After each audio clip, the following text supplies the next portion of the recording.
I really want to, even on my platforms, kind of make it known, like it's okay to be quirky, it's okay to be weird, it's okay to, you know, have certain things, and it's kind of just what I strive to do.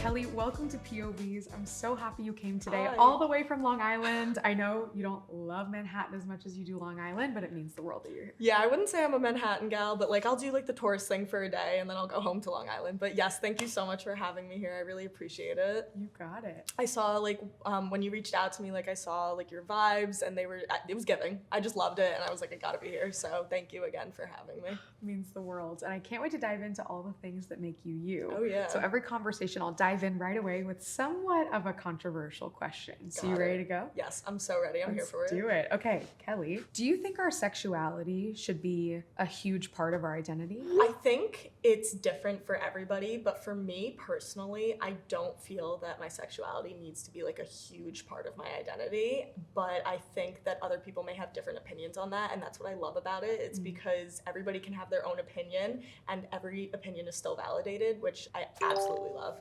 Totally. So personally, I would say no for myself. I just kind of, I'm gonna be how I'm gonna be. Tell me a little bit more about why. Why don't you think it needs to be kind of a leading part of who you are? Sure, so I really think that I'm just such like an intense person with my personality. Like I'm always talking, I'm always, you know, 100% energy, and I really just feel like what needs to be said and what needs to be put out there just kind of will get out there in its own way. I don't really feel the need to kind of hone in on something and then use that as my core thing. I'm thinking like if it's gonna be out there, it's gonna get out there when it gets out there. I hear you. So yeah. Are there other parts of your identity that you do feel like you identify with? Well, obviously I'm a little here and there on the sexuality scale. Like we'll see, you know, 50-50 some way, maybe some days others. Overall, I would just consider myself like a very active person, super high energy, like to the point where like I give my parents a solid headache like every single day. I love like good vibes, things like that. I hear you. Yeah. Well, bringing it back to maybe some of the early moments of your life. Yeah.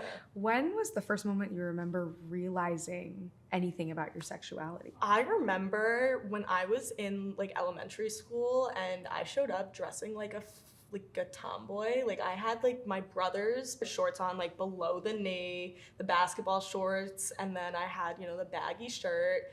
And looking at it from now, I was like, oh, how didn't I know? And why didn't anyone tell me? It could have saved me a lot of trouble there. It was nice to be able to kind of discover it on my own terms, if that makes any sense. And then once I got to college and I was really able to explore more boundaries and stuff like that was when I really became more like settled into, I was like, okay, like this is how it's gonna go. And how did you start those conversations when you were starting to really discover who you were? To be dead honest, those conversations were like 3 a.m. conversations with like my best friends in my room. I remember we were like in my suite and they were just sitting with me as I'm sitting here like hyperventilating, and they're just like, well then what's the problem? I'm like, there is no problem. She's like, great, I'm going to bed.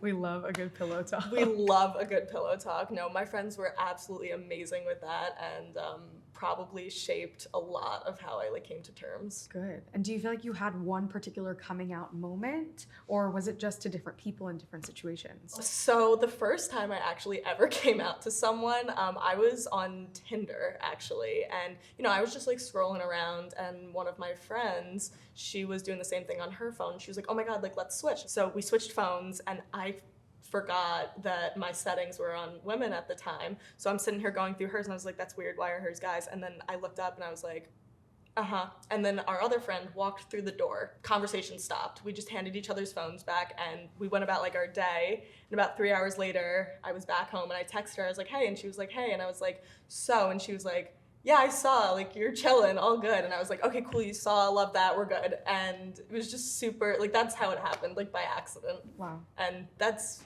really honestly how my life goes. Would you go back and do it any differently? No, not a chance. Do you feel like if it hadn't happened accidentally, you would have still come out in a formal way to your friends? I feel like it would have taken me a lot longer than it did, because I was like, all right, it happened. Let's just roll with it and see where it goes. For sure. Yeah. Do you feel like people nowadays, at least in 2022, should or feel a need to come out? Or do you think we should strive for a society where no one should come out? I really feel like that we should get to a place in society where it's not like a big deal when somebody comes out, but it's still something that, you know, makes the news and things like that. And I feel like it should be just normal at this point. What would you say to someone out there who maybe is in one of those moments where they're swiping on Tinder, but they don't have that accidental phone swap and they want to come out to their friends but don't feel safe or comfortable doing so? What would you tell them to do? Honestly, I would say take your time, because time heals wounds. I really think, not that that's a wound or anything like that, but I really, like, for me, it was a lot of time just coming to terms and thinking about it. And when I was ready,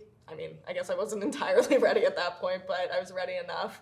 But when you're ready, and you'll know. It's not something that you could just say, like, okay, in 2 weeks, like, I'll do this. You won't know until you're ready. Well, it's amazing that you were surrounded by such supportive friends and you felt fully comfortable being yourself. Definitely, yeah. Were you ever bullied growing up for any part of who you are? I was never bullied for who I was growing up, but I actually did get a little bit of stuff and heat about my brother, actually. We're fraternal twins and 53 minutes apart, so I feel really bad for my mom on that one. He's actually on the spectrum, super, super high functioning. Like, we were in all the same classes in high school, and he literally drives me nuts. But in high school, he did get a little bit of, you know, crap for he was quirky, and nobody really knew why, because he didn't go out there, you know, telling everybody he was on the spectrum. He kind of just was doing his thing. I was known as kind of like Ben's sister. So when he did something that maybe wasn't considered normal to other people, it kind of fell back on me a little bit. And I had the choice of kind of not acknowledging what he was doing and just being like, I'm not a part of it. Or what I did is I stood up for him and I was like, listen, he's doing his thing, let it go. And that's kind of how I portrayed myself throughout high school. Like, I stood up for the kid. Wow. I'm so happy you did. Oh, yeah. That must have been tough in the moment. I feel like people at that age don't fully understand what someone else is going through. Oh, yeah. There's so many, like, social stigmas about, like, you know, standing up for, like, the portrayed, like, weird kid or something like that. And I think we all need to just understand that everybody has their own personality and everybody's going to be who they're going to be. And if you're not considered, like, typical or normal, it should not determine how you're treated. And it sucks that that's how it is, but I really want to, even on my platforms, kind of make it known, like, it's okay to be quirky, it's okay to be weird, it's okay to, you know, have certain things. And it's kind of just what I strive to do too. Because what even is normal? Literally, what is normal? It's all a construct. I don't know. Do you remember a time where you would ever talk about that with your brother? Have you ever sat down and, like, opened up about the bullying that had happened? Honestly, no, we really don't talk about it, but him and I were weird. We understand each other in a weird way that nobody else does. Like, I had all those late night chats with my friends and I'm so close with them, but the closeness I have with my brother is unmatched, like absolutely unmatched. Like, we kind of could look at each other and just know what's going on. We've had those conversations, but just not verbally, but we've kind of acknowledged it. I think it's so interesting because oftentimes, at least here at the Conversationalist, we think of conversations as always a verbal exchange, but there are definitely ways to communicate with someone on a deeper level, even through eye contact or it sounds like you have just a twin telepathy. It's a twin thing. We actually had a language together when we were younger. Like, when we were like, before we could talk, my parents have it on video, like on an old like VCR or something. It's us just like babbling. Like, one person will say something and the other will like laugh. So even from like day one, we were so close. That's wild. And you were just talking about a new language that he invented, right? My brother is so cool. He is so into languages. He made his own language. It has all like verb endings and, like, you know how we say like, I went to the store or I'm going to the store, whole thing, all of that. Oh my God. He taught part of it to me. And I'm sitting here and I'm thinking, how did he come up with it? He's so smart. I can't. Can you say POVz in that language? No, I can't. I literally You'll have to ask him and get back to me. I'm gonna do that. I'll shoot you a message. That's amazing. Well, I'm happy that you have such a close bond with him. It sounds so special. Yeah, definitely. I know these are things that you've been throughout your life. As I've been looking at your socials and the pranks and the comedy and all of the amazing videos you make, I don't see a lot of these conversations happening on your platform. Do you feel like you're able to be your whole self online? I feel like there's always been an internal struggle with that, just between myself, honestly, because I'm like so scared or at least I was so scared at points to portray my full self on the internet, because there was always that thought like, oh, what if people don't like me? What if this? What if that? But if I live by what ifs, what am I going to be getting done? Nothing. So recently I've been kind of getting in the mindset of opening up more, and I personally love it, and I've been receiving like a lot of good feedback too. But even if I wasn't receiving good feedback, I would still continue doing it, just because I don't want to hide. I kind of want people to know who I am and, you know, what I stand for and the important things in my life, and I want to take people on that ride with me. What's the hardest thing for you to open up about? Honestly, and this is going to sound so weird, is my personality in general. I feel like not a lot of people on the internet really know who I am as a person. The things that my friends know and the things that my family knows don't even compare to what the internet knows. It's like maybe like a 2% on the internet and like 98% to everybody else. And I really want to switch that up. I really want to take my viewers like on the ride with me and let them know who I really am. I really want people to get to know who I am like as an individual and kind of share that experience with them. Do you feel like that's something that you have to do as a content creator? I know it's something you said you want to do, but do you think it's good to save some of those parts just for yourself and your family? Oh, 100%. I completely agree with that. There's some stuff that, you know, personally wise, I just don't feel like needs to be shared to the internet, and I completely get that. And I think for a lot of people, they miss like that line, and I have like a clear vision of where that line is. It's all about what you want to do with your content. For sure. Yeah. And for someone out there who maybe wants to start creating content, wants to start speaking up, what would you say to them? Oh, 100% just go for it. Wow. If you just sit here and don't do anything, nothing's gonna happen. You have to start somewhere. Go for it, start commenting on videos, start making your own content. I'm just like a very get at it person, so I have to just get up and get moving and do it. So that's my advice. Was it scary though before you made that video about the school shootings? I definitely was thinking about it a little bit before, but I realized it was so much more important to me to get that message out rather than to sit there in silence. So it really wasn't even a thought, honestly. Well, it's awesome that even the simplest of advice of just do it, go start somewhere, even commenting on a video, I think could be the easiest solution. Oh yeah, for sure. That's awesome. Yeah. Well, Kelly, thinking back to where you were at some of the earliest stages of your journey, maybe you were just starting to figure out who you were, maybe it was before that pillow talk with your friends. What do you know now that you wish younger Kelly knew? If I could talk to my younger self, I really would want her to have the confidence that I have today. I feel like I wasn't even closed off as a kid, but I was very wild, I was very rambunctious, and I was very high energy, but I always really cared about what other people thought of me, and that was like my toxic trait. And I've learned now, who cares? Literally, who cares? I wish my younger self knew that, but it's all a part of growing and really becoming who I am. I wouldn't trade anything for how I did it, because I feel like all my experiences led me to where I am today. However, I do wish that, you know, maybe I had the conversation like, you'll be good. Absolutely. Yeah. And I think a lot of us suffer from that toxic trait of caring what everyone thinks. I know, it's so not important. So it takes time. It takes time to develop that confidence and to feel good in who you are, so we don't compare ourselves to others. Oh, 100%. I still struggle with that a lot. So it's a process. I mean, I'm still there too. It's just about kind of taking a step back and being like, okay, how important is this? And I'm like, well, maybe it's not that important. So Kelly, I'm excited to bring in some other perspectives from the larger Gen Z community. I'm so pumped. We got to add in some other POVs to the So conversation. pumped. So keep an eye on your phone. We're going to send you some texts. Okay. When you get one, read it out loud, react, because we want to hear your POV. Okay, sure. People who do pranks are seriously messed up. Why would you spend your life trying to make other people miserable? That feels a little personal. That does feel like kind of a personal attack, maybe a little roast and toast right there. I would say that all my pranks are like lighthearted and in good spirits, and they're to my parents usually, and my parents, I grew up with them, they know me, and it's all in good heart. So I would never do a prank that would, you know, that would hurt somebody or really affect them in a negative way. I just do my pranks for fun and to kind of show them on the internet. And my parents are so funny, and they need to be like shown too. So I think it's fun when they're out there. And they just embrace it? They fully embrace it. Wow. I get really scared when they answer the prank calls, because what if somebody actually they haven't bought anything from me yet on the prank calls, but what if they do? And it's scaring me. Like, I want to tell them about it, but also I don't. Absolutely. Well, Yeah. to each their own. I'm glad that your family's embraced it. Oh yeah, for sure. I like know not to do them on my brother though, because he simply won't have it. He'll hang up in the first 8 seconds. Oh my gosh. Yeah. Yo, please don't pull a prank on me today. I don't think I'm in the right headspace, but maybe I'll pop on like a future episode. That is so funny. Oh yeah. The Mets are inferior to the Yankees, period, end of story. Okay. We're gonna have a little chat. What are your I'm gonna take it down. I'm not wearing my Apple Watch right now, so you can't really see my heart rate. Lifelong Mets fan, grew up Mets fan, right? When I started doing influencer stuff, they reached out to me and they were like, hey, we'd love to have you in to do like some stuff on the field. And, you know, I thought it was like a prank because, you know, that's where my head's at always, but it actually wasn't. And my dad grew up in Bayside, which is like right next to the stadium. So he's lifelong Mets fan too. I took my dad into the stadium. He had a blast and a half. I had a good time. And I ended up maintaining like a really good relationship with them. And now I'm their TikTok specialist.